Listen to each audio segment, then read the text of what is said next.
Hello friends, welcome back. एक बार फिर से आप सभी का स्वागत है आपके अपने चैनल एपी टीचिंग क्लासेस पर।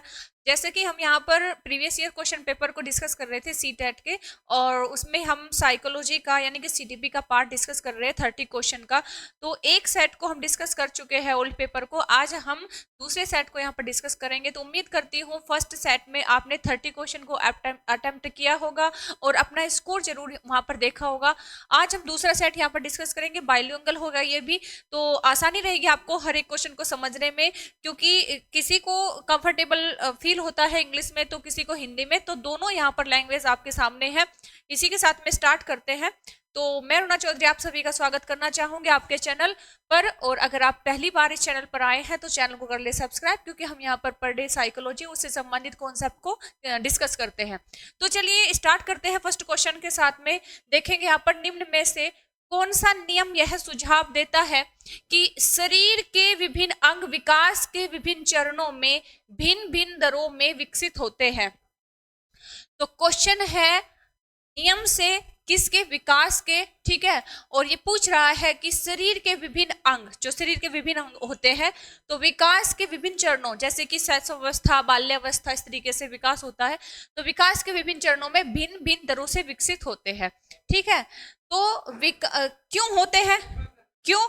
क्योंकि विकास एक आयामी होता है, विकास एक आयामी होता है, या फिर विकास एक दिशीय होता है, या फिर विकास एक असतत प्रक्रिया है, या फिर विकास की दिशा अधोगमी एवं शीर्षगामी है, ठीक है। आपको ये बताना है, ठीक। तो जैसे कि आपने थ्योरी पढ़ी होगी डेवलपमेंट की, ग्रोथ एंड डेवलपमेंट की, उसमें हम विकास के सिद्धांत में ये भी पढ़ते हैं। उसमें एक सिद्धांत आता है जिसमें कि हम इस सिद्धांत पढ़ते हैं सिरोपदोमुखी का, ठीक, जिसमें कि हम ये देखते हैं कि जो विकास होता है, एक तो जो समीप दुरुमुखी होता है यानी कि सीने से बाहर की तरफ, एक होता है सिरापदोमुखी यानी कि सिर से पैर की तरफ, ठीक। इस तरीके से विकास की दिशा होती है, ठीक है। तो प्रोक्सीमोडेस्टियल एंड सेफेलोकोडल यहाँ पर आपका आंसर हो जाएगा, यानी ऑप्शन नंबर डी, ठीक है। इस तरीके से मैच किया करो, आंसर लेना सीखो, ताकि कोई क्वेश्चन अगर आपको फर्स्ट टाइम भी आप फेस कर रहे हैं तो आंसर लेना आप आसानी से सीख जाओ। क्योंकि विकास एक आयामी नहीं होता, आपको भी पता है, बहुपक्षीय होता है, एक दिशीय नहीं होता, ये तो स्पाइरल होता है। किस तरीके से स्पाइरल होता है, एक दिशीय नहीं होता, असतत नहीं होता बल्कि सतत होता है। कैसा होता है? सतत होता है। तो ये तीनों गलत है और हमारा जो आंसर हो जाएगा ऑप्शन नंबर डी हो जाएगा। बात क्लियर हुई? फर्स्ट क्वेश्चन आपको क्लियर हुआ होगा। चलिए इसी के साथ में थोड़ा सा कॉन्फिडेंस इंक्रीज होता है जब हमारा क्वेश्चन सही हो जाता है थोड़ी सी मेहनत करने से, ठीक है। तो क्वेश्चन नंबर 2 है कि निम्न में से कौन सा कथन सही है? निम्न में से कौन सा कथन सही है, आपको ये बताना है। तो देखो ऑप्शन पढ़ो। बच्चों का विकास एक सामाजिक सांस्कृतिक परिप्रेक्ष्य में होता है। बच्चों का विकास एक सामाजिक सांस्कृतिक परिप्रेक्ष्य में होता है। बचपन वह अवधि है जिसे 10 भिन्न अवस्थाओं में बांटा जा सकता है, क्या ऐसा है? या फिर बच्चों की सोच सामाजिक अंतःक्रिया से प्रभावित नहीं होती है, या फिर बच्चों का विकास केवल आनुवंशिकता पर आधारित होता है। तो आप भी जानते हैं कि बच्चों का विकास आनुवंशिकता के साथ साथ पर्यावरण पर आधारित होता है। बच्चों की सोच सामाजिक अंतःक्रिया से प्रभावित होती है, ठीक है। और बचपन अवधि को 10 नहीं 3 अवस्थाओं में बांटा जाता है। कहीं कहीं पर 2, कहीं कहीं पर, जैसे कि हरलोक के उसमें पढ़ते हैं हम, तो 3 अवस्थाओं में वो बांट देते हैं, ठीक। और मोस्टली तो 2 अवस्थाओं में इसको बांटा जाता है, 10 में नहीं। तो बच्चों का जो विकास होता है एक सामाजिक एवं सांस्कृतिक परिप्रेक्ष्य में होता है। बात क्लियर हुई? तो ये क्वेश्चन भी क्लियर हुआ आपका, ऑप्शन नंबर यहाँ पर ए हो जाएगा। इसी तरीके से अच्छे से समझते हुए चलना हर एक क्वेश्चन को। क्वेश्चन है कि आनुवंशिक विन्यास, आनुवंशिक विन्यास इंग्लिश में भी लिखा है आपका, अगर आपको विन्यास में प्रॉब्लम हो रही है समझने में, ठीक है, अभी हम इसको क्लियर तो करेंगे ही। तो आनुवंशिक विन्यास के पूर्व निर्धारित रूप से प्रकट होने की प्रक्रिया क्या कहलाती है? देखिए, अगर आप हेरिडेटिकली जो कह सकते हैं कि जो चीजें फिक्स है वो होना ही है, ठीक है। तो ऐसा जो पूर्व निर्धारित पहले से फिक्स है, अगर आपके पेरेंट्स की हाइट ज्यादा, मतलब कह सकते हैं कि लंबी है, तो 100% चांस है कि बच्चे की भी हाइट जो है लंबी जाएगी। तो ये पूर्व निर्धारित है। तो इस तरीके से पूर्व निर्धारित रूप से प्रकट होने की जो प्रक्रिया है आनुवंशिक विन्यास की, तो वो क्या कहलाती है? वो क्या कहलाएगी? वो अनुकूलन कहलाएगी, अधिगम कहलाएगी, या फिर सामाजिकरण कहलाएगी, या फिर परिपक्वता कहलाएगी।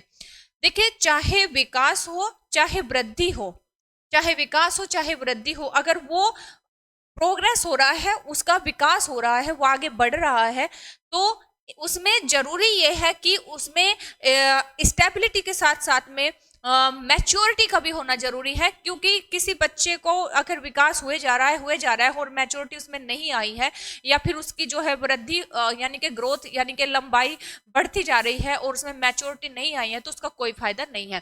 तो दो जो पक्ष होते हैं आनुवंशिकता से संबंधित, जिसे हम ग्रोथ कहते हैं, ठीक है, तो ग्रोथ हुआ और डेवलपमेंट हुआ, ये दोनों के दोनों एक तरह से डिपेंड है, एक आधार पर टिके हुए हैं, जिसे कहते हैं मैच्योरिटी यानी कि परिपक्वता।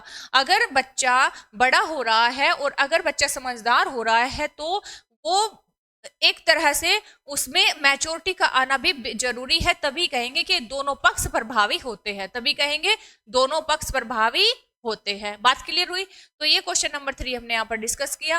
नेक्स्ट यहाँ पर समझेंगे क्वेश्चन नंबर 4। क्वेश्चन नंबर 4 क्या है कि फिल इन द ब्लैंक्स आपसे बोल दिया गया, ठीक है। अब पूछ रहा है कि सामाजिकरण का प्राथमिक और फिल इन द ब्लैंक्स सामाजिकरण का द्वितीयक कारक कौन सा होता है। तो देखिए, कई बार आप इस चीज को पढ़ चुके होंगे, जो प्राथमिक होता है और द्वितीय होता है, तृतीय होता है, चतुर्थ होता है, तो ये भी हम डिस्कस करेंगे। तो सबसे पहले आंसर लेंगे तो परिवार विद्यालय मीडिया, परिवार विद्यालय मीडिया, या फिर मीडिया पास पड़ोस। तो इसका आंसर हो जाएगा जो प्रथम स्रोत होता है वो होता है परिवार, और जो द्वितीय स्रोत होता है वो होता है हमारा विद्यालय, ठीक है। तो प्रथम स्रोत यहाँ पर आप फिल कर देंगे परिवार, और द्वितीय स्रोत में फिल कर देंगे विद्यालय। फिर आता है इसमें तृतीय स्रोत, जिसमें कह सकते हैं कि जितने भी भवन होते हैं, संस्थाएं होते हैं, वो तृतीय स्रोत में आते हैं, ठीक। और अगर बात करें चतुर्थ की, तो उसमें मीडिया आ जाएगी आपकी, उसमें मीडिया आ जाएगा, समाचार पत्र आ जाएंगे, और जितने भी लेखन पत्र है, या फिर जिससे जो मुद्रित यानी कि छपी हुई जितने भी सामग्री होती है, ठीक, तो वो सब आएंगे एक तरह से फोर्थ आधार में, या फिर कह सकते हैं कि फोर्थ ऑप्शन में, ठीक है। तो इस तरीके से सोशलाइजेशन के कई आधार होते हैं। तो प्राथमिक और द्वितीय से क्वेश्चन हमेशा पूछा जाता है, मोस्टली पूछा जाता है, तो ये आपको ध्यान रखना है, ठीक है। तो चलिए आगे मूव करेंगे, क्वेश्चन देखेंगे, क्वेश्चन नंबर 5 समझेंगे। क्वेश्चन नंबर 5 क्या है कि लॉरेंस कोहलबर्ग के अनुसार, लॉरेंस कोहलबर्ग एक फेमस साइकोलॉजिस्ट है, तो लॉरेंस कोहलबर्ग जिन्होंने नैतिक विकास का सिद्धांत भी दिया है, तो लॉरेंस कोहलबर्ग के अनुसार 7-8 वर्षीय बच्चों में नैतिक निर्णय लेने का आधार क्या है। तो नैतिक निर्णय लेने का आधार कितने साल के बच्चों में? 7 से 8 वर्ष के बच्चों में। तो जैसे कि यहाँ पर ऑप्शन है कि सामाजिक व्यवस्था बनाए रखना, या फिर सामाजिक अनुबंध बनाए रखना, या फिर दंड और आज्ञा पालन, या फिर सार्वभौमिक नैतिक सिद्धांत। तो इसकी जो इन्होंने नैतिक विकास की अवस्थाओं के बारे में बताया है, तो सबसे पहले हम पढ़ते हैं प्री कन्वेंशनल, उसके बाद पढ़ते हैं कन्वेंशनल, उसके बाद पढ़ते हैं पोस्ट कन्वेंशनल। तो कन्वेंशनल की जो पीरियड होता है वो होता है 3 से 10 साल, ठीक है। और फिर कन्वेंशनल का जो पीरियड होता है वो होता है 10 से यहाँ पर 13 साल, ठीक है। और ये जो पोस्ट कन्वेंशनल होता है, इसका पीरियड होता है 13 साल से ऊपर। तो अब आइडिया लगा लो आप कि कौन सा 7 और 8 का बच्चा है, तो इस वाली एज में जाएगा, प्री कन्वेंशनल स्टेज में जाएगा। और प्री कन्वेंशनल स्टेज की भी 2 सब स्टेज होती है, जिसमें कि एक होता है पनिशमेंट एंड ओबीडेंस, ठीक है। यहाँ पर इसमें जो है दंड और आज्ञा पालन, ये हमारा ऑप्शन नंबर सी में हमें मिल गया, ठीक। क्यों? क्योंकि यहाँ पर क्या है कि नैतिक निर्णय लेने का आधार पूछा गया है, और बच्चा 7 से 8 वर्ष में है, तो इस वाली स्टेज में, इस वाले लेवल में जाएगा। उस लेवल में 2 स्टेज आती है, जिसमें से एक है दंड और आज्ञा पालन स्टेज, ठीक है। बात क्लियर हुई? अगर आपको इसको क्लियरली समझना है तो आप एक बार वीडियो को जरूर वॉच करें, क्योंकि इसमें नैतिक विकास का सिद्धांत आपको मिल जाएगा, तो क्लियर आपको हर एक जो मतलब है पूरी तरह क्लियर हो जाएगा, ठीक है।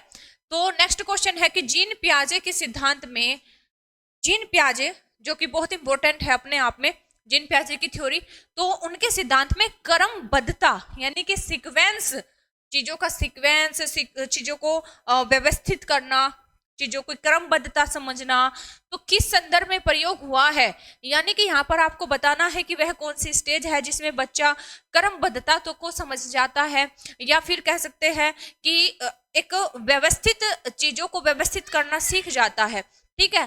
तो तो ये जो गुण है ये अपने आप में, जैसे कि आप जानते हैं कि ये कौन सी स्टेज में आता है, थर्ड स्टेज में आता है, जिसे हम कहेंगे, जिसे हम कहते हैं कि एक होते प्राक संक्रियात्मक, एक होता है मूर्त संक्रियात्मक अवस्था में। ठीक है, तो मूर्त संक्रियात्मक अवस्था में वो जान जाता है। ठीक, तो अब ये पूछ रहा है कि वह अगर क्रमबद्धता है, क्रमबद्धता का मतलब यहाँ पर आपको बताना है कि वस्तुओं को किसी एक आयाम जैसे लंबाई पर आधारित क्रम देना, या फिर दूसरों का परिपक्ष लेने की क्षमता, या फिर चिंतन का वर्णनात्मक रूप जैसे कहानी कथन में होता है, या फिर स्थानों जैसे अपने विद्यालय का स्थानिकीय मानचित्रण करने। देखो प्याजे की थ्योरी से जब भी क्वेश्चन आएगा तो काफी उसकी लैंग्वेज टफ कर दी जाएगी, लेकिन फिर भी इसे आसानी से समझने की कोशिश करना, क्योंकि यहाँ पर क्रमबद्धता पूछा है। तो क्रमबद्धता संबंधित होती है कि कोई वस्तु है या फिर कोई चीज है या फिर मनुष्य है या फिर खेल खिलौना है, तो वस्तुओं को किसी आयाम, आयाम का मतलब यहाँ पर लंबाई ले ली हमने कि लंबाई के आधार पर उनको क्रम में लगाना है। जैसे कि फॉर एग्जांपल हमने छोटे बच्चों को गिलास दे दिए कई तरह की लंबाई के, ठीक है, कई तरह की लंबाई के उनको गिलास दे दिए इस तरीके से। तो इस तरीके से जब हमने उनको गिलास दे दिए जिन्हें उसे वो ये समझ पा रहा है कि इनको किस तरीके से मुझे क्रम में लगाना है लंबाई के आधार पर। ठीक है, अगर मैं उनको पत्थर दे दूं तो पत्थर में क्या होगा कि कोई बड़ा है कोई छोटा है, तो वो मोटाई के आधार पर यहाँ पर आयाम क्या हो जाता, मोटाई हो जाती, तो मोटाई के आधार पर वो सीक्वेंस में लगा देते। ठीक है, पहला ये, दूसरा ये, तीसरा, इस तरीके से। ठीक, तो जब क्वेश्चन यहाँ पर क्रमबद्धता से पूछा गया है, तो पियाजे की थ्योरी से पूछा गया है, तो वस्तुओं को किसी एक आयाम जैसे कि लंबाई पर आधारित क्रम देना, यानी कि बच्चे में अगर ये गुण आ गया है तो वो किसी भी वस्तु की, चाहे वो लंबाई के आधार पर हो मोटाई के आधार पर है, उसको क्रम में लगाना सीख गया है। ठीक है ना, बात क्लियर हुई। तो नेक्स्ट यहाँ पर क्वेश्चन देखेंगे, क्वेश्चन नंबर 7 पूछ रहा है कि 5 वर्षीय नसीमा को यह लगता है कि चिकनी मिट्टी के गोले को यदि दबाकर सांप के रूप में परिवर्तित करे तो चिकनी मिट्टी बढ़ जाती है। चीन प्याजे के अनुसार उसकी इस सोच के पीछे कौन सा तर्क है? उसने क्या है, वो ये सोचती है कि कोई मिट्टी है उसके पास में, गीली मिट्टी, वो क्या कर रही है कि उसको दबाकर क्या कर रही है कि उसका आकार बढ़ा रही है, सांप के रूप में ऐसे लंबी कर रही है। तो उसने सोचा मिट्टी तो कम सी थी लेकिन कितनी लंबी हो गई है। तो अगर वो ऐसा सोचती है तो ये बताओ कि वो कौन सी स्टेज में है। ऐसी सोच बच्चा कौन सी स्टेज में रखता है जिसमें उसे भार, लंबाई, आकार, द्रव्यमान का ज्ञान नहीं होता है।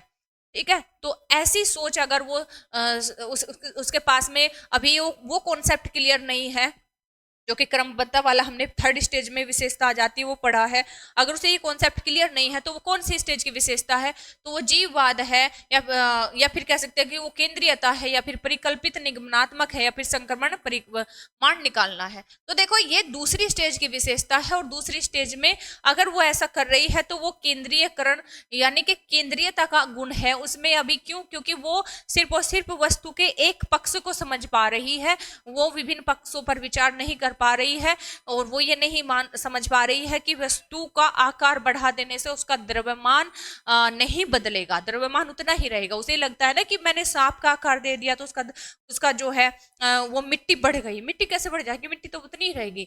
तो उसे ये कॉन्सेप्ट अभी क्लियर नहीं है। तो ये जो इस तरीके का अगर उसकी मानसिकता भी है, उसका जो तर्क है, तो वो उसमें कौन सा गुण है अभी, केंद्रीयता।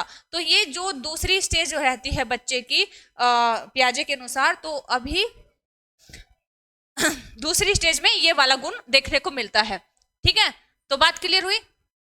क्वेश्चन नंबर 8 यहाँ पर डिस्कस करेंगे, समझेंगे कि लेव वाइगोत्स्की के संज्ञानात्मक विकास का सिद्धांत आधारित है। लेव वाइगोत्स्की के संज्ञानात्मक विकास का सिद्धांत आधारित है। वाइगोत्स्की जैसे कि एक तरह से सोशल कल्चरल थ्योरी देते हैं अपनी, ठीक है, तो उनका जो सिद्धांत है वो संज्ञानात्मक विकास की बात करते हैं, क्योंकि पियाजे के आलोचक थे ये। तो वो आधार मानते हैं संज्ञानात्मक विकास को किसका, सामाजिक संरचना, व्यवहारवाद, मनोविश्लेषण, या फिर सार्वभौमिकता। ठीक है, तो वो क्या है इसका आधार, किसका, सामाजिक। उनके अनुसार संज्ञानात्मक विकास का जो आधार है वो है सामाजिक संरचना। ठीक है, बात क्लियर हुई। व्यवहारवाद या फिर मनोविश्लेषण या फिर सार्वभौमिकता नहीं, बल्कि क्या हो जाएगा, सामाजिक संरचना हो जाएगी। ठीक, क्वेश्चन नंबर यहाँ पर है 9 पूछ रहा है आपसे बताना है आपको कि वाइगोत्स्की, फिर से क्वेश्चन उन्हीं की थ्योरी से आ गया है कि वाइगोत्स्की ने बच्चे के स्वयं से संवाद, स्वयं से मतलब जो बातचीत करना होता है, सबको कम्युनिकेशन करना होता है, ठीक है, तो स्वयं से संवाद करने की क्रिया के लिए किस शब्द का प्रयोग किया है। होता है ना कि कुछ बच्चे जब छोटे होते हैं तो खेलने के दौरान अपने आप से बड़बड़ाते रहते हैं, बोलते रहते हैं। तो इस तरह की एक्टिविटी को जब छोटे बच्चों में जो देखी जाती है, आपने देखा होगा ना, हम तो बड़बड़ाना बोल देते हैं कि बच्चा अपने आप से ही बड़बड़ा रहा है, लेकिन मनोविज्ञान की भाषा में उसको वाइगोत्स्की ने बड़बड़ाना नहीं कहा। क्या कहा, क्या नाम दिया है, निजी संवाद, उच्च स्वर में वार्ता, पाठ या फिर स्वकेंद्रिता। तो उसे नाम दिया गया है निजी संवाद, जिसे इंग्लिश में हम कहेंगे प्राइवेट स्पीच। क्या कहेंगे, प्राइवेट स्पीच। ठीक है, बात क्लियर हुई। पार्ट को यहाँ पर समझने के लिए, स्वकेंद्रीयतावाद को समझने के लिए आप एक बार वाइगोत्स्की की थ्योरी जरूर देखें, चैनल पर आपको मिल जाएगी। ठीक है, तो नेक्स्ट क्वेश्चन यहाँ पर डिस्कस करेंगे, समझेंगे। क्वेश्चन नंबर 10 हमें डिस्कस करना है। चलिए आगे मूव करते हैं, समझते हैं कि क्वेश्चन नंबर 10 क्या है।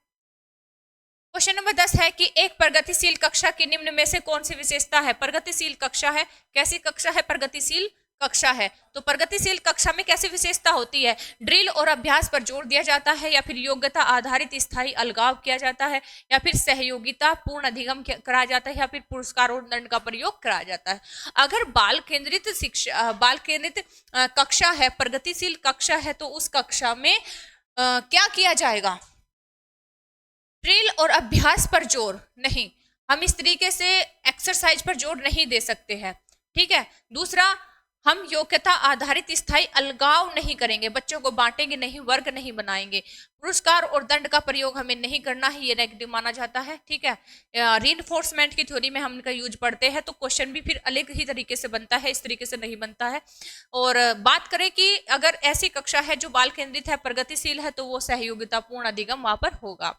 ठीक है, एक दूसरे को कोऑपरेटिव लर्निंग, या फिर कह सकते हैं कि जो हम इंटरेक्शन पढ़ते हैं वाइगोत्स्की की थ्योरी में, तो वो एक आधार होता है इस तरह की कक्षा का, कि बच्चे एक दूसरे से संवाद करके, कम्युनिकेशन करके, एक दूसरे से बातचीत करके अपने विचारों को, अपने एक्सपीरियंस को एक दूसरे से बांटते हैं, उस तरीके से सहयोगात्मक रूप से चीजें सीखते हैं। ठीक है, क्वेश्चन नंबर 11 यहाँ पर डिस्कस करेंगे कि एक बच्चे में दूसरों की नियत, एक बच्चे में दूसरों की नियत और इच्छा, यहाँ पर दूसरों की बात हो रही है, अपनी बात नहीं हो रही है, तो एक बच्चे में दूसरों की नियत और इच्छाओं को समझने की योग्यता है। ठीक है, और यह जो बुद्धि है वो किस प्रकार की बुद्धि को दर्शाती है, स्थानिकीय संबंध बुद्धि, अंतरव्यक्तिक बुद्धि, अंतर्व्यक्तिक बुद्धि, या फिर प्राकृतिक बुद्धि। तो अगर वो दूसरों को समझने की समझ रखता है, तो उसके अंदर कौन सी बुद्धि है, अंतरव्यक्तिक बुद्धि। कैसी बुद्धि है, अंतरव्यक्तिक बुद्धि है। ठीक है, अगर यहाँ पर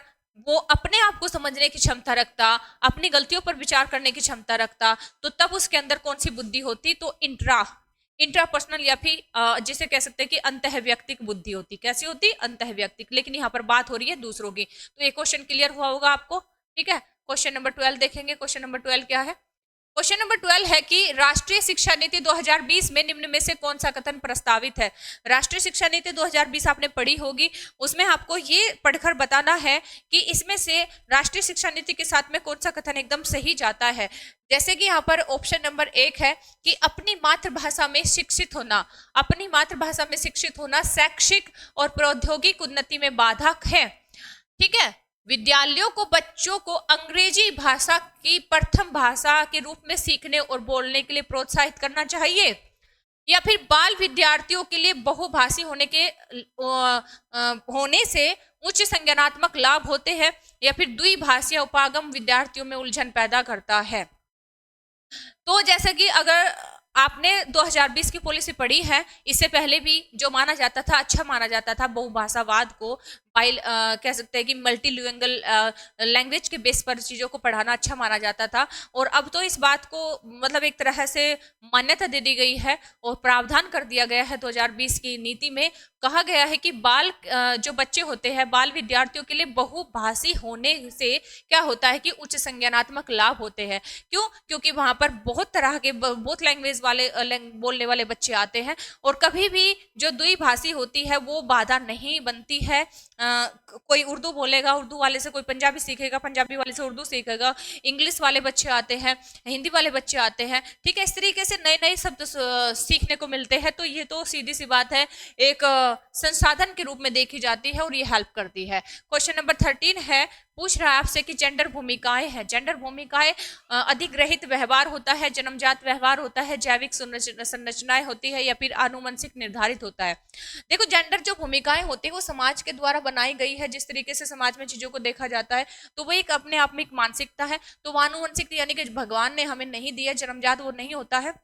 जैविक वही मतलब कह सकते हैं कि हेरिडिटी बेस्ड नहीं होती है, ठीक है, जन्मजात भी नहीं होती है। वो क्या होता है, अधिग्रहित यानी कि उसको जो है अधिग्रहण किया गया है मनुष्य के द्वारा, समाज के व्यक्तियों के द्वारा, ठीक है। तो अधिग्रहित व्यवहार उसको माना जाएगा। बात क्लियर हुई? चलिए, क्वेश्चन नंबर हो गया यहाँ पर 14। पूछ रहा है आपसे, पूछ रहा है कि सतत एवं समग्र मूल्यांकन का प्राथमिक उद्देश्य है। सतत एवं समग्र मूल्यांकन का प्राथमिक उद्देश्य क्या है? जैसे सीसीई पढ़ते हैं आप, कॉन्टिन्यूअस कॉम्प्रिहेंसिव इवैल्यूएशन पढ़ते हैं, तो उसमें क्या होता है कि उसका प्राथमिक उद्देश्य क्या होता है कि छात्रों के प्रदर्शन को एक दूसरे से तुलना करना, छात्रों के प्रदर्शन को एक दूसरे से तुलना कर सके इसलिए, या फिर छात्रों की समझ को आंकना और पाठ्यक्रम तथा शिक्षा शास्त्र के इसके अनुसार रूपांतरित करना, या फिर छात्रों को उनके प्रदर्शन के अनुसार वर्गीकरण करना, छात्रों को किसी विषय में सफल और विफल घोषित करना, ठीक है। तो ये सब इस तरीके की अगर हम एक्टिविटी करेंगे, अगर हम बच्चों का असेसमेंट कर रहे हैं, इवैल्यूएशन कर रहे हैं एक बृहद स्तर पर, तो हम उसका उद्देश्य ये बिल्कुल नहीं होता है कि हम उनकी तुलना करने के लिए करते हैं, या फिर उनको बांटने के लिए करते हैं, या फिर उनको हमें पास और फेल घोषित करना है। नहीं, ये तो सब नेगेटिव माना जाएगा। तो जरूरी उसका जो उद्देश्य होता है, जो सकारात्मक माना जाता है, जो पॉजिटिव है, वो यह कि छात्रों की समझ को आंकना और पाठ्यक्रम का शिक्षा शास्त्र को इसके अनुसार रूपांतरित करना। बात क्लियर हुई? इसीलिए उनका असेसमेंट किया जाता है, ठीक है। क्वेश्चन नंबर 15 है क्वेश्चन नंबर 15 कि अपनी कक्षा, ठीक है, पूछ रहा कि अपनी कक्षा के लिए मूल्यांकन पद्धति तय करने से, कोई टीचर है, कोई शिक्षिका है, वो अपनी कक्षा के लिए मूल्यांकन पद्धति तय करने से पहले एक शिक्षक को किन बातों पर विचार करना चाहिए, ठीक है। तो किन बातों पर विचार करना चाहिए? मेरे अलावा इन परिणामों का उपयोग कौन करेगा? विशिष्ट छात्रों के अधिगम वक्र का पता लगाने का सर्वोत्तम तरीका क्या है? कौन सा तरीका अध्यापिका को स्वयं के शिक्षा शास्त्र पर चिंतन में मदद करेगा?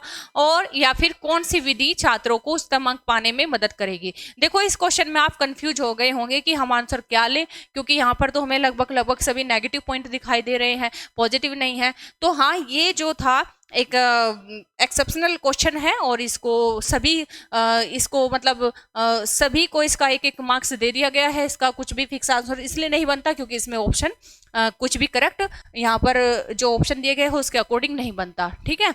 तो इसको एक मार्क्स दे दिया गया क्योंकि यहाँ पर ये हो सकता है मिसप्रिंट हो, या फिर सही से इसका जो है फॉर्मेट नहीं किया गया है इसको, ठीक। तो इसको छोड़ देंगे क्योंकि इसका जो ऑप्शन है एक तरह से यहाँ पर जो ऑप्शन दिए गए ना, इनके अकॉर्डिंग ये सही नहीं बनता, क्योंकि यहाँ पर आप लगभग सभी में क्या है कि नेगेटिव पॉइंट आपको देखने को मिलेंगे। तो क्योंकि यहाँ पर तो क्या था कि मूल्यांकन पद्धति तय करने के लिए एक शिक्षक को विचार करना था उसकी निम्नलिखित बातों पर, तो कोई भी ऑप्शन इसमें ठीक नहीं बनता है। तो इसीलिए इसको स्किप करेंगे क्योंकि ये सही नहीं है, और इसी वजह से इसको एक्सेप्शनल मानकर एक एक मार्क्स मतलब सबको दे दिया गया, ठीक है, समान रूप से। चलिए, नेक्स्ट क्वेश्चन है क्वेश्चन नंबर 16 की समावेशी शिक्षा से अभिप्राय है। समावेशी शिक्षा से अभिप्राय यानी कि जो हम इंक्लूसिव एजुकेशन पढ़ते हैं उससे क्या अभिप्राय है?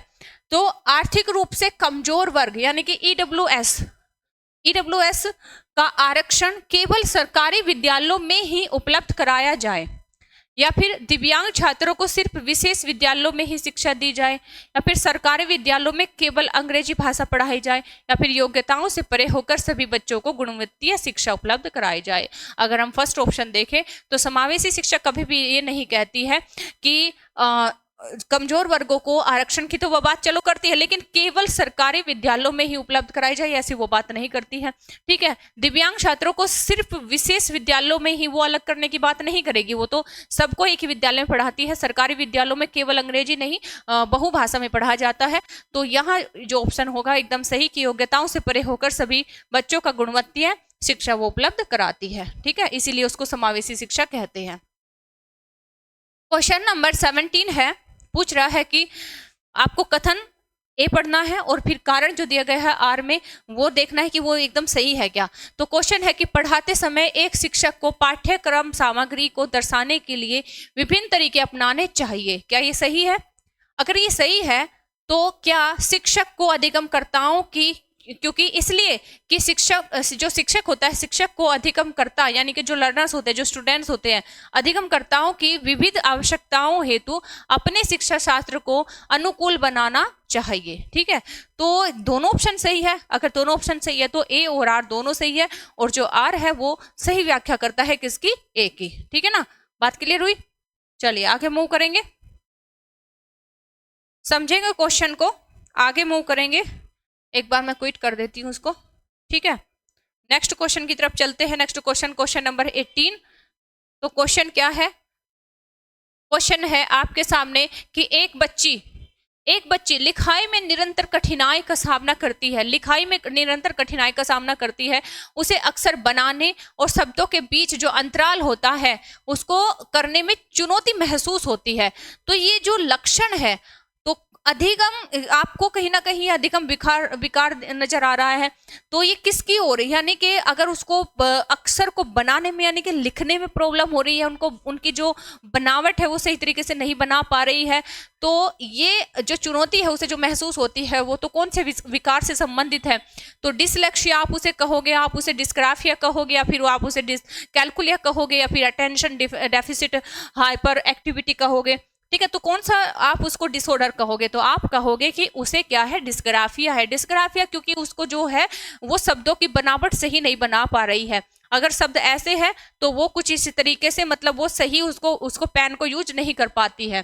ठीक है, तो जब वो शब्दों को सही से नहीं लिख पाए, उसको कठिनाई महसूस हो, तो वो जो है उसके अंदर कौन सा डिसलेक्सिया है? तो आप कहोगे उसे आलेख वैकल्य या फिर डिस्ग्राफिया, उससे वो ग्रसित है। ठीक है, बात क्लियर हुई? इससे संबंधित एक वीडियो, एक लेक्चर भी हम डिस्कस करेंगे जिसमें कि सभी प्रकार की अक्षमताओं का अक्षमताओं को अलग से समझेंगे।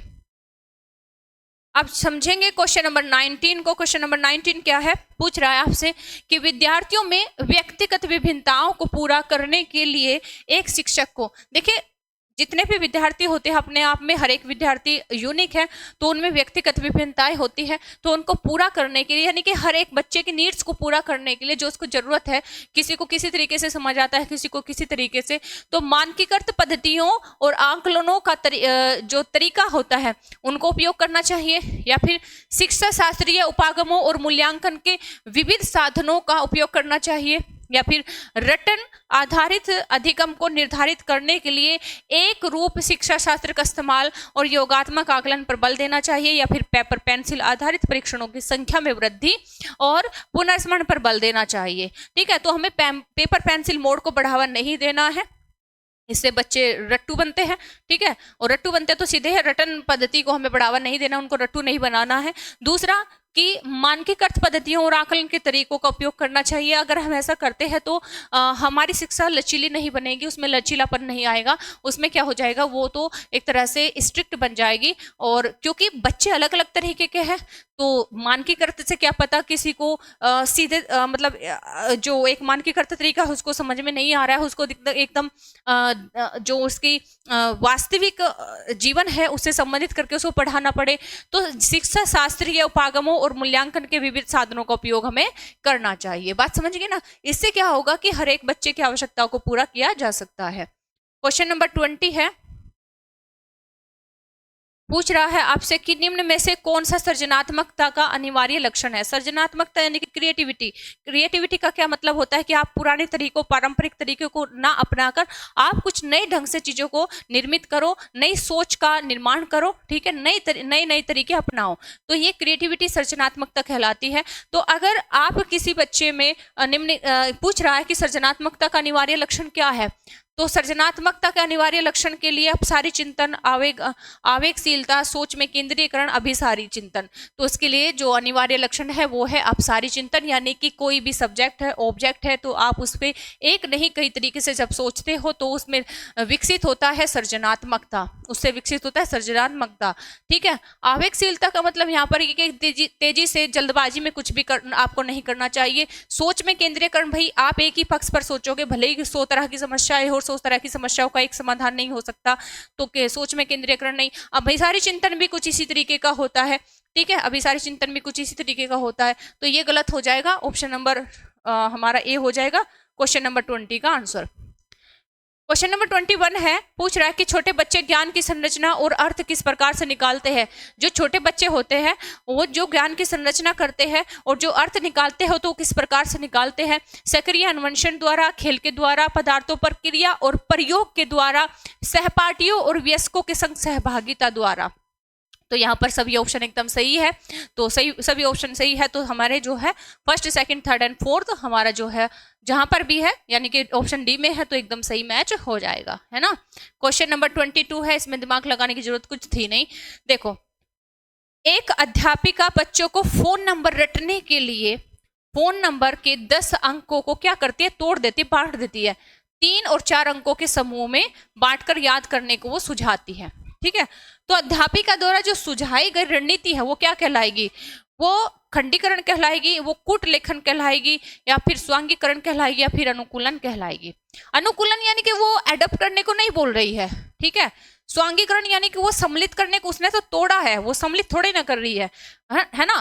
कूट लेखन यानी कि वो कोई उसको डिकोड नहीं कर रही है कि उसने, जैसे कि आपका पूरा नाम है राघवेंद्र, तो आपको शॉर्ट में कूट भाषा में आपको रघु बोल दे, है ना, ऐसा नहीं कर रही है। वो क्या कर रही है, खंड बना रही है, पार्ट्स बना रही है, उनको एक तरह से जो बड़ा नंबर था उसको टुकड़ों में बांटकर उसको याद करने के लिए दे रही है। क्यों, क्योंकि हम भी जानते हैं कि जैसे थॉर्नडाइक भी कहते हैं कि अगर हम चीजों को बांटकर, तोड़कर पार्शियल चीज तरीके से पढ़ेंगे, अंश के रूप में सीखेंगे, पढ़ेंगे, तो वो चीजें जल्दी आसानी से हम सीख जाते हैं और वो हमेशा के लिए याद हो जाती है ना। तो इस तरीके से यहाँ पर क्वेश्चन नंबर जो 22 है उसका आंसर हो जाएगा option number A. Question number 23 है, पूछ रहा है आपसे कि निम्न में से अधिगम की कौन सी दशा पर, निम्न में से अधिगम की कौन सी दशा पर विद्यालयों में सबसे अधिक बल देना चाहिए। तो अधिगम यानी कि जो पढ़ाना होता है, लर्निंग होता है, किसी बच्चे को कुछ सिखाना होता है, तो कौन सी दशा पर सबसे ज्यादा बल देना चाहिए। परिवेश से सहभागिता द्वारा कौशलों और ज्ञान का अर्जन, यानी कि उसको ऐसा परिवेश दिया जाए जिसमें को वो एक दूसरे के सहयोग से अच्छी अच्छी चीजें, कौशल यानी कि अच्छी अच्छी चीजें सीखे और ज्ञान अर्जन करे। दूसरा, विषय वस्तु को वो रटे, या फिर दूसरों को निष्क्रिय अनुकरण वो कर ले, बस ठीक है ना, दूसरों को फॉलो कर ले तो नया क्या सीखेगा। उद्दीपन अनुक्रिय संबंधों द्वारा व्यवहार का अनुबंधन करे, ठीक है। तो यहाँ पर अगर हम बात करें तो 3 ऑप्शन सही है, लेकिन अगर उसको ऐसा परिवेश दिया जाए, अधिगम का जो बेस्ट तरीका होता है वो ये होता है कि उसको परिवेश दो, नई चीजें सीखने का, खोज करने का, और कोऑपरेटिव लर्निंग यानी कि ग्रुप स्टडी, ग्रुप एक्टिविटी कराओ, ताकि वो अलग अलग तरह की स्किल्स सीखे, नया ज्ञान अर्जन करे, है ना। क्वेश्चन नंबर 24 है, पूछ रहा है आपसे कि निम्न में से कौन सा युग्म, निम्न में से कौन सा युग्म सामाजिक संरचनात्मक उपागम के अनुसार छात्रों के पढ़ने को सुसाध्य करता है। आपको ये बताना है कि वह युग्म कौन सा है जो सामाजिक संरचनात्मक उपागम के अनुसार छात्रों को पढ़ने में सुसाध्य करता है। जैसे कि हम वाइगोत्स्की की और कोहलबर्ग की थ्योरी पढ़ते हैं, तो वो संबंधित है सामाजिक संरचनात्मक उपागम से। तो उनके विचारों के अनुसार आप देख सकते हैं कि अगर पढ़ाने के संदर्भ में वो सोचते हैं तो वो कौन सा तरीका सबसे ज्यादा इजी रहेगा। सॉरी, सलमा विद्यार्थियों को नए शब्द सिखाने के लिए फ्लैश कार्ड का उपयोग करती है और उनके सही उत्तरों के लिए उन्हें टॉफी देकर पुरस्कृत करती है। दूसरा, प्रामिति विविध प्रकार की पुस्तकें अपने विद्यार्थियों को पढ़ने के लिए देती है। जो विद्यार्थी एक विशिष्ट पुस्तक पढ़ते हैं उन्हें नियमित रूप से पुस्तक पर परिचर्चा करने के लिए कहती है। फिर अरुंधति नए शब्दों का अर्थ समझने के लिए संदर्भ संबंधित संकेतों का इस्तेमाल पर बल देती है, और रेखा अपने विद्यार्थियों को उन शब्दों को 5 बार लिखने के लिए देती है जो वह वर्तनी परीक्षा में गलत करते हैं। तो यहाँ पर जो है हर एक ऑप्शन सही है, कोई भी नेगेटिव नहीं है। तो उस संदर्भ में देखें तो अगर देखें तो यहाँ पर जो है इन्होंने जो ऑप्शन दिए हैं नीचे मैच करने के लिए कहीं पर भी 4 आपको दिखाई नहीं दे रहे हैं, लेकिन यहाँ पर चारों के चारों एकदम सही है। तो ऑप्शन में गलती हो गई है, तो फर्स्ट सेकंड एंड थर्ड भी यहाँ पर होना चाहिए और फोर्थ भी यहाँ पर होना चाहिए। ठीक है, इस तरीके से ये ऑप्शन सही हो जाएगा, यानी कि सभी चारों के चारों सही है। जिस ऑप्शन में चारों होते वो हमारा सही हो जाता, लेकिन चलो मैंने ऐड कर दिए है, अब ये क्लियर हो गया होगा आपको, है ना। ये एकदम सही है सभी के सभी।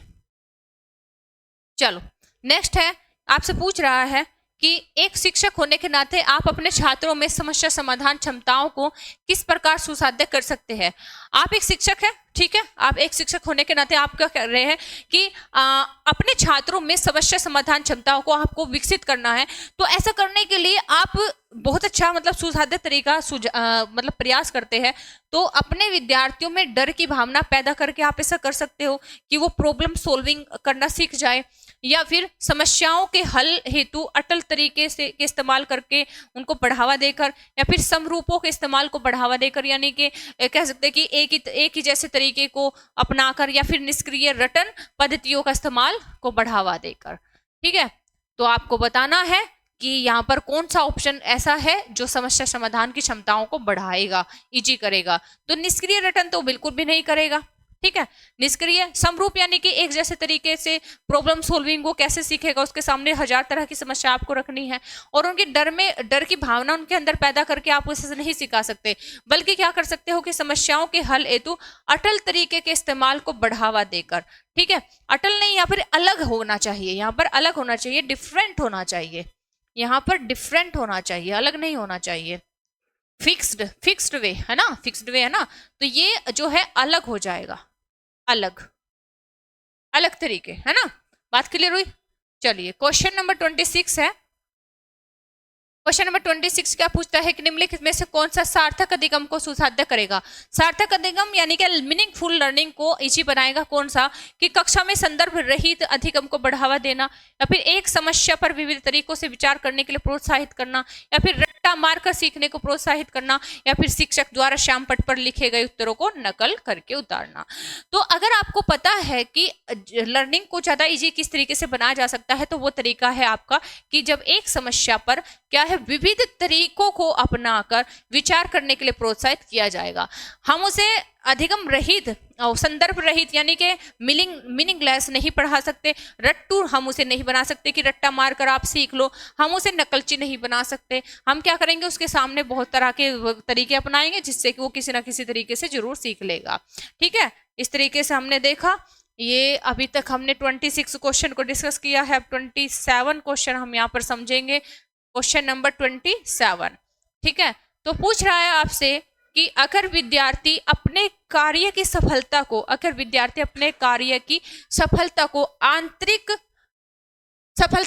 आंतरिक कारणों पर आरोपित करते हैं तो उनमें भावना उत्पन्न होती है। देखिए, अगर कोई बच्चा जो है सफल हो गया है तो उसे लगे कि मैं इंटरनली मोटिवेटेड था इसलिए मैंने जो है मतलब ऐसा किया है, ठीक, तो उसे क्या होता है, उसे शर्म आती है, या फिर उसे गुस्सा आता है, या फिर उसे गर्व होता है, या फिर उत्कुंठा यानी फिर एंजाइटी होती है। तो उसे इस बात उसे गर्व होगा, उसे क्या होगा, गर्व होगा, उसे शर्म थोड़ी ना आएगी, उसने तो सफलता हासिल की है। क्या हासिल की है, सफलता हासिल की है, क्योंकि वो सेल्फ मोटिवेटेड था, या फिर कह सकते हैं कि इनर मोटिवेटेड था, है ना। चलिए नेक्स्ट यहाँ पर समझेंगे, ये मोटिवेशन की थ्योरी से क्वेश्चन था आपका। नेक्स्ट समझे कि शिक्षा के प्राथमिक स्तर पर बहुसंवेदनीय उपागम के इस्तेमाल करने को प्रोत्साहित करना चाहिए, क्योंकि जैसे कि आप देखते हैं कि प्राथमिक स्तर हो, उच्च स्तर हो, कोई भी स्तर हो, वहां पर अगर हमें बहुसंवेदनीय, क्योंकि यहाँ पर बात हो रही है प्राथमिक स्तर की, तो तरीका कौन सा होगा, बहुसंवेदनीय, यानी कि जो सेंस आधारित टीचिंग होती है हम उसको अपनाएंगे। तो अगर वो तरीका हम अपना रहे हैं तो क्या यह जो तरीका है ये अधिगम को और अधिक प्रभावशाली बनाएगा, या फिर यह कुछ बच्चों को शिक्षा से वर्जित करने का मौका देगा, यानी कि उनको जो है कुछ बच्चे से नहीं सीख पाएंगे। यह अध्यापक के निर्देश अवधि का काफी समय बचाता है, यह बच्चों में आज्ञा प्रवणता पैदा करता है। अगर हम बच्चों के सेंसरी बेस, उनकी जो इंद्रियां होती है, क्योंकि बच्चा प्राथमिक स्तर पर है, तो उनके यूज के आधार पर कोई शिक्षण करा रहे हैं जिसमें बच्चा खुद के हाथों से एक्टिविटी करे, खुद से चीज़ों को विजुलाइज करे, ठीक है, खुद ऑब्जर्व करे चीज़ों को, तो यह जो तरीका है यह अधिगम को और अधिक प्रभावशाली बनाता है ना। बात क्लियर हुई। वर्जित मौके देता है, बिल्कुल नहीं, काफ़ी समय लेता है, भाई बच्चे हैं तो काफ़ी समय ले भी रहे हैं, तो क्या ही उसमें प्रॉब्लम है। अध्यापक को हमें थोड़े ना प्रायोरिटी देनी है, हमें तो बच्चों को प्रायोरिटी देनी है, तो टीचर का अगर समय जा भी रहे तो उसमें प्रॉब्लम नहीं होनी चाहिए, ठीक है। क्वेश्चन नंबर यहाँ पर समझेंगे। नेक्स्ट क्वेश्चन नंबर है 29, पूछ रहा है आपसे कि बच्चे अक्सर विभिन्न संकल्पों के बारे में, संकल्प यानी कि कॉन्सेप्ट, बच्चे अक्सर विभिन्न जो कॉन्सेप्ट होते हैं संकल्पों के बारे में वैकल्पिक संकल्पनाएं, यानी कि कॉन्सेप्ट है ये कि भाई गाय दूध देती है, ठीक है, लेकिन वो उसमें तरह तरह के कॉन्सेप्ट बना लेते हैं कि बछड़ा भी देता होगा, मतलब बकरी भी देती है, सुअर भी देता है, इस तरीके से अलग अलग कॉन्सेप्ट बना लेते हैं, सभी जानवर दूध देते हैं, इस तरीके से। तो क्या है कि वैकल्पिक संकल्पनाएं और भ्रांतियां गठित कर लेते हैं। तो इस संदर्भ में कौन सा कथन सही नहीं है, कौन सा कथन सही नहीं है?